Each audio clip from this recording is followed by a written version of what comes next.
with good infrastructure, that is being classified under urban. So we are going to see how this remote sensing application and the GIS application is being dealt with urban places. So let us see the remote sensing again. So we have a earth surface, you can see at the bottom. Earth surface, we have trees, we have buildings, we have statues, we have structures. So all those are being observed by using a ground observation or using a satellite data observation. So the sensors which are being present at either low altitude or high altitude are being captured, and they are being remotely sensed to satellite and then back to some other places which is given for observation analysis or any data manipulation is being done by ground observation. So the acquiring the information about an object without actually touching it is what we had seen as the definition of remote sensing. So this data which is being acquired would be always in digitized formats, and they're processed always in the form of images. So then they are being separated depending upon the location, depending upon the time, depending upon the area, the color, the temporal, or the spatial in terms of accuracies. Okay. So this we call as remote sensing. So how do we apply this in urban applications? Is this. So first let us uh, see the urban planning with respect to uh, three different resolutions. Okay, one is the low resolution, second one is the medium resolution, third one is the higher resolution. So the urban planning applications of remote sensing and GIS with the help of the satellite images are taken for different levels of urban planning. So if you want to develop a place or develop a city or develop an village, what are the necessary things already in existence? All are the necessary things to be included for the future development? What are the things to be avoided in the specified places? Some places we may have irrigational structures in some areas. So there we need to avoid building of factories such that irrigation doesn't get affected. We cannot just like that give a development area for a factory or a company which is emitting more pollution or pollutants, or which is releasing more drainage into the lakes or ponds nearby. So that type of information can be obtained only through the urban planning applications of remote sensing. So we have low resolution, the level of planning which we call it as macro level, which can be obtained at a distance of 80 to 360 meters. 80 to 360 meter.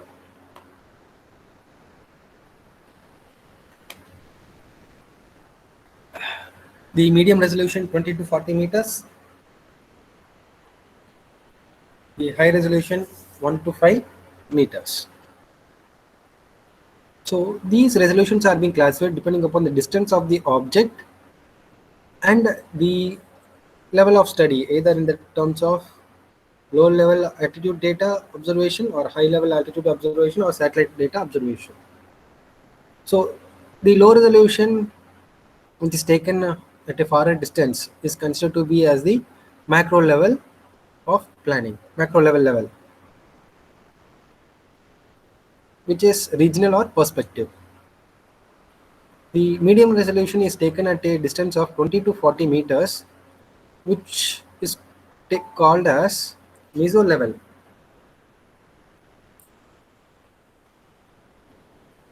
Pawan Chandra outside. I request everyone to come into the meeting using their official email ID only.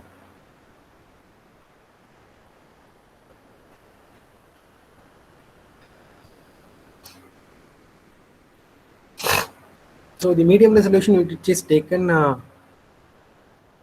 at a distance of 20 to 40 meters is considered to be as the meso level or the district or district level development. The high resolution, which is uh, 1 to 5 meter distance, is called as the micro level, where the projects micro watershedding or villages can be observed. So the scaling of this can be done in the range of 1 is to 1000 to 1 is to 5000 for high resolution micro level of planning, micro level,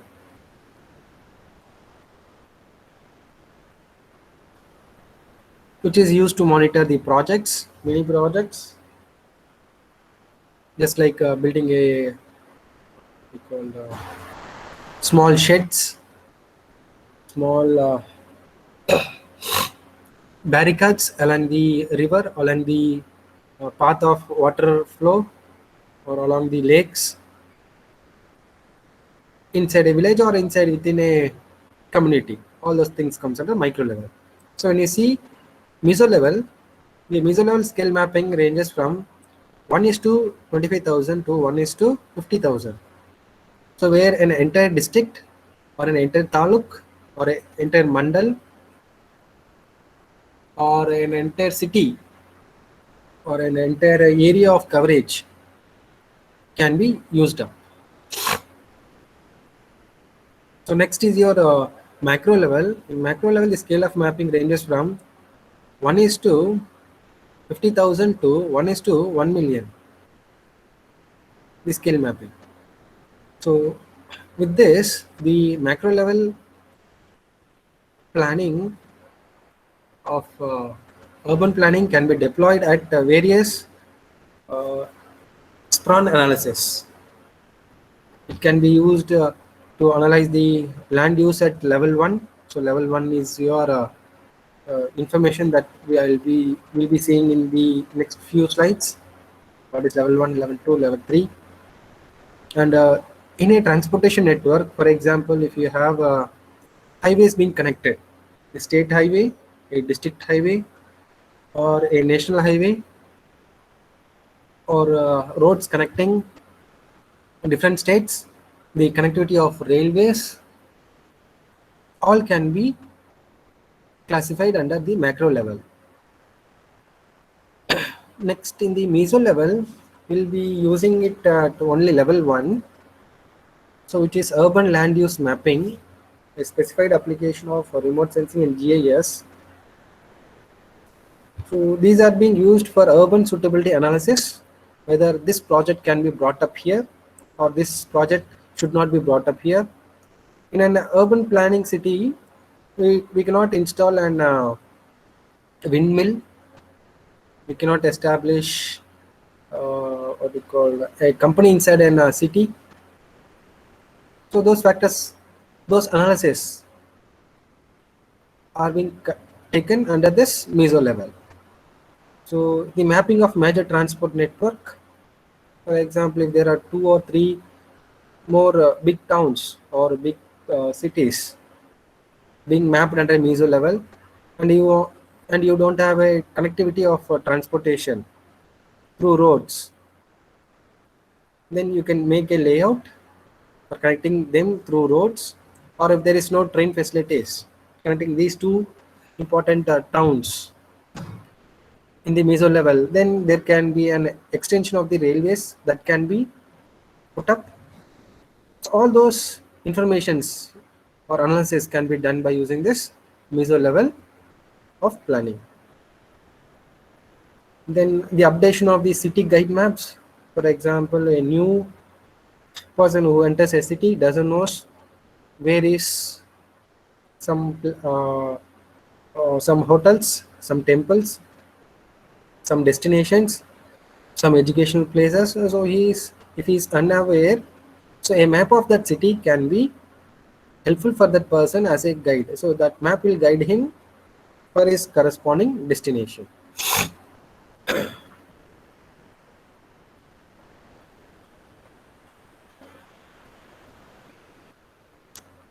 So that is your meso level. So in the micro level, this micro level can be used in level 1, level 2 and level 3. So this specifically concentrates on street level urban road networking. So street level means every street can be projected or every streets can be mapped. So as you can see in the Google Maps, every street whichever you want in the city or in a village, if it is present with the asphalt material, it can be easily identified. So asphalt is your material which is used for construction purposes. So the construction layouts will give good resolution with the remote sensing of the spectrum, electromagnetic spectrum that we had seen. So those signals, when it reflects, then it is being captured, and we can use it for remote sensing and GIS. Then this micro. So this slum typology, the flow of the drainage water which is moving along the city can be monitored. The level of pollution or pollutants that are being added, in which place, what type of pollutants is being let out into the channel or into this water which flows, all can be easily tracked off. So that is a slum typology. So then mapping of the property parcels. For example, we are sending an parcel in aircrafts or in railways or in roads or through buses.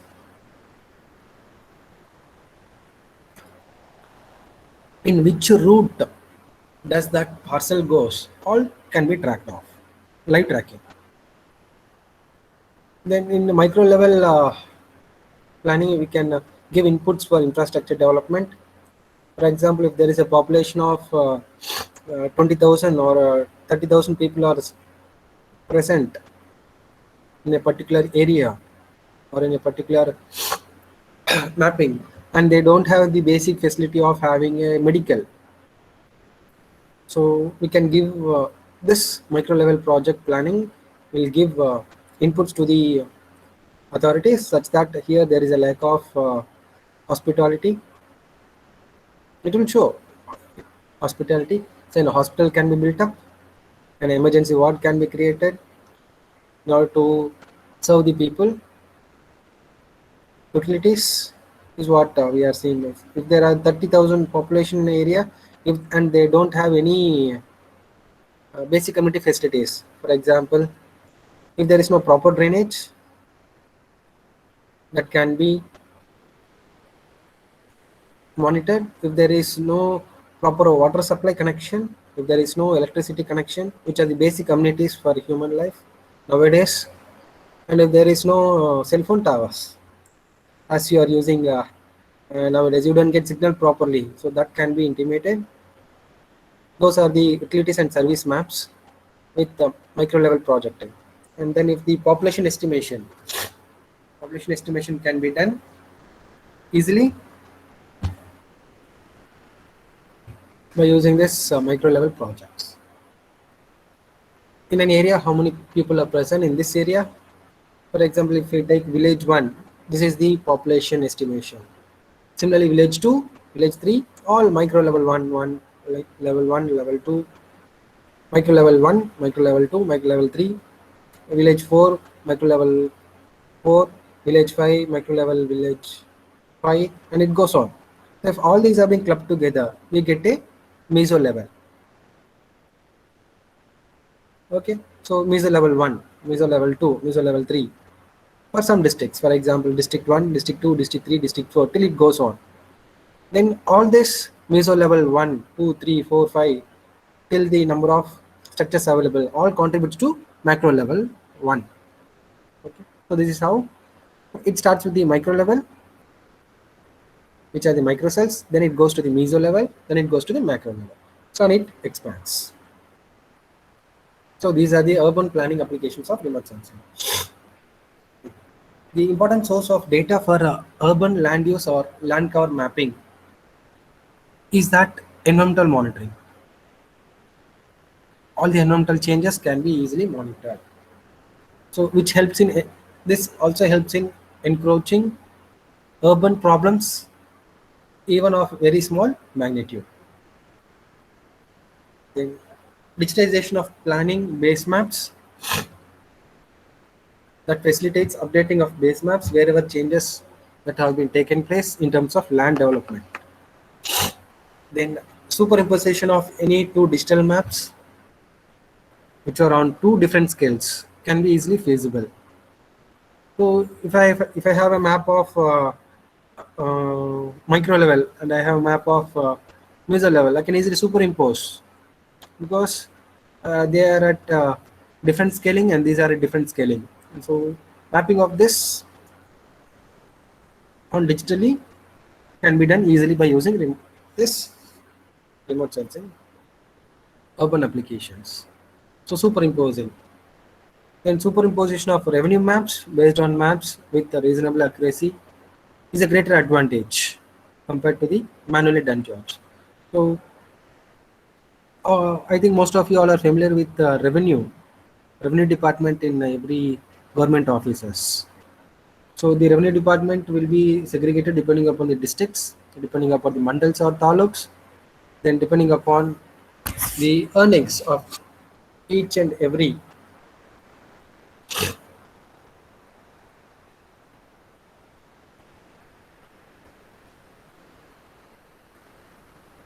village.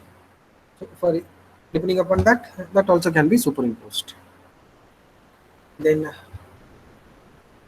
study of urban growth or the trending of growth where there are we can find easily how many trees are present in that street, how many places are without trees, where water facility is there, where water facility is not there, where do we have drainage, where we don't have drainage.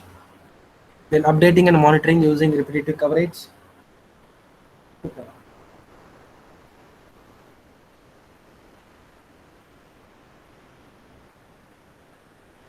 So this is the GIS which we are seeing. So any queries, type in chat box. I'll give you another 5 to 10 minutes time. If any queries are there, kindly type in chat box.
Any queries? Sorry, I took some 5 or 10 minutes in excess. Sorry for that.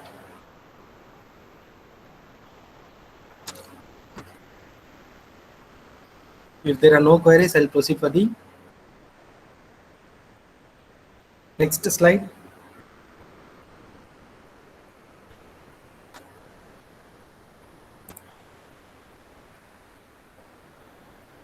Okay, thank you, Sai Ganesh. Next is the GIS.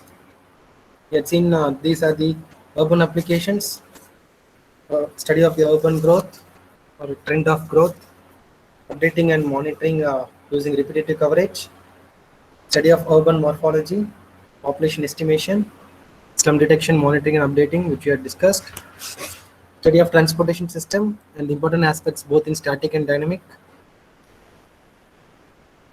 suitability and catchment area analysis, study of open or vacant space.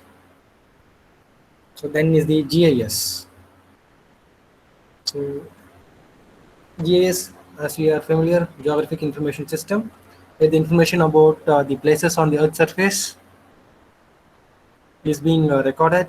The knowledge about it, as like what is where, when, all can be expelled. So the geographic or geospatial information can be recorded easily. So systems is the technology being used, science is the concepts and theory, and the studies is the social context. So the different data types and spatial and attributes is that the spatial, the absolute and relative location of geographic features, the attribute data that describes the characteristics of spatial features, characteristics, the map with a database behind it, a virtual representation of the real world and its infrastructure, a consistent as a build of the real world, natural and man-made, that is required to support ongoing operations, has to be supported. So this is some of the GIS technique that is used in urban planning application. So overlaying technique is used in land suitability, land use change detection. So if there are any lands that are being used or that are being present, so they can be, if there is any changes in that, there are any changes in the land usage that can be detected easily.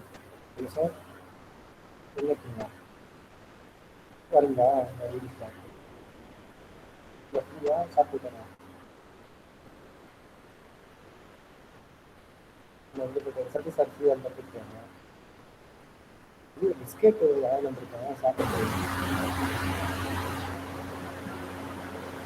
போயிட்டாரு தெரியல.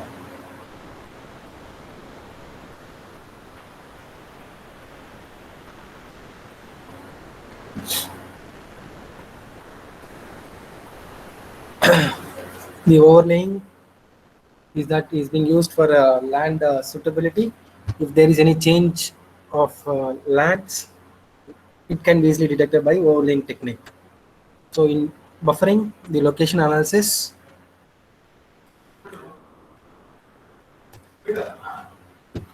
education, accessibility to transportation, to find inaccessible areas, all can be easily detected using this GIS technique.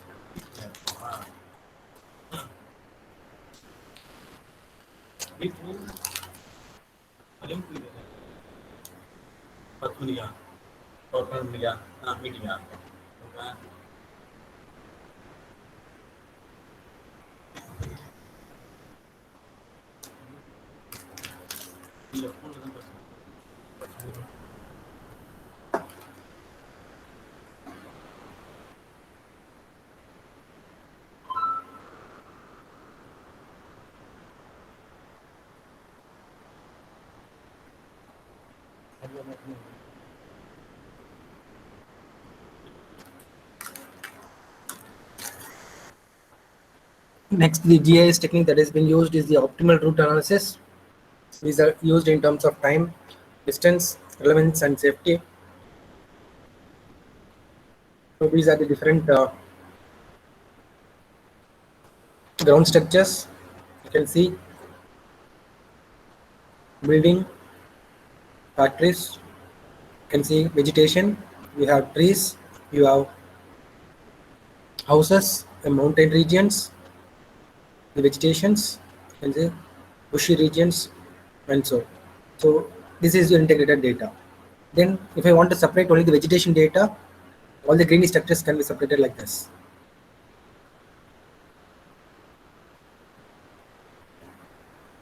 You can see again see vegetation data, the greeny structures alone has been separated. Then if I want to see only the buildings, you can see only the building structures. Then if I want to see only the streets which connects, you can see that here is a street going, it is in asphalt color, this goes like this, here is a street. So street data can be separated easily. So this is your data source. This is a source from GAO. You can see the different layers.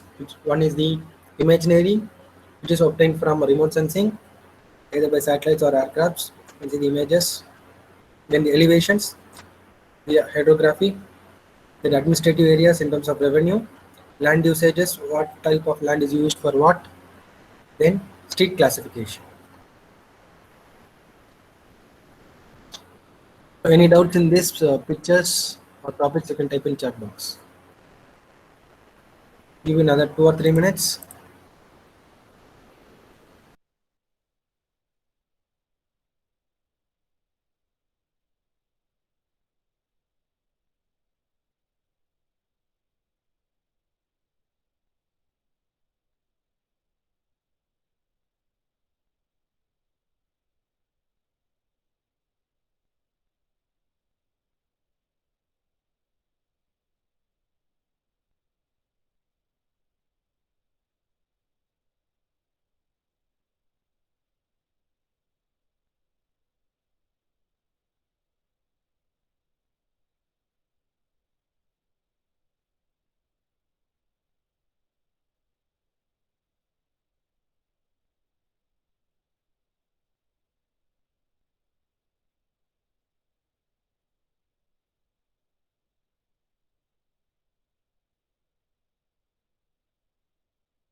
Since there are no queries in the chat box, I proceed on to the next topic. The GIS applications in urban planning, management and its policies. This is used in zoning, subdivision planning, land acquisition systems, economic development of the country, code enforcement, housing renovation programs, in emergency responses, crime analysis, tax assessments. The urban planning applications of GIS along with remote sensing also is that It monitors the specified area continuously, its region's potential feasibility analysis of that particular region, the site selection studies, the alternate plans that are being generated, flexible design optimization and evaluation tools. The documentation of the spatial plans and in the approval process for the development, building and installation permits, land management and land use planning issues. It is also used in segregation of lands between two different owners, where the land would be a common point. So land use policy integrated with GIS. So geographic information technologies that help us to do all these things are the GPS. So for more information on the GPS, you can refer to the YouTube link that I'll be sending by today, where GPS is being dealt with respect to an application. Then remote sensing, we had discussed more and more information about remote sensing in unit 1 and 2. Then GIS we had seen, which is a combination of hardware and software that is used to store data input.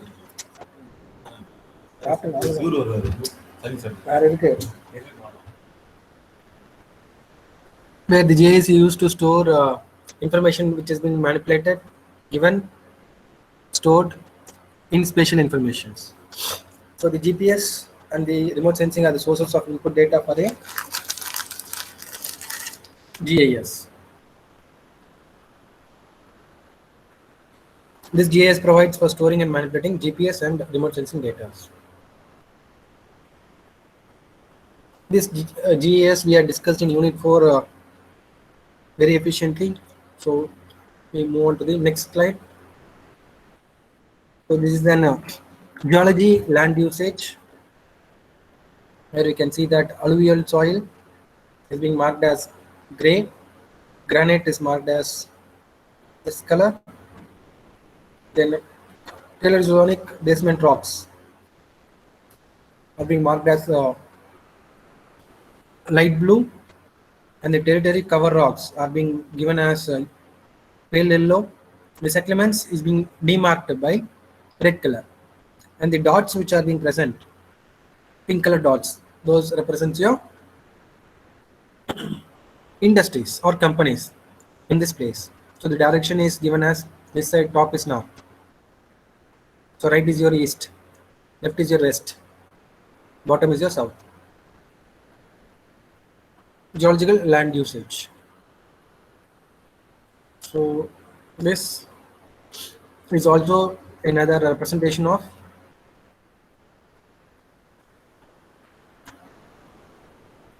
the GIS which is being inbuilt for remote sensing.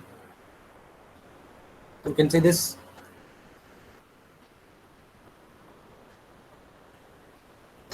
The yellow color line represents the boundary between Oruma, Pulaskari region, all everything. Then industries in dot pinks, pink color dots are the industries. The residential is being given as in gray. You can see that, sorry, brown.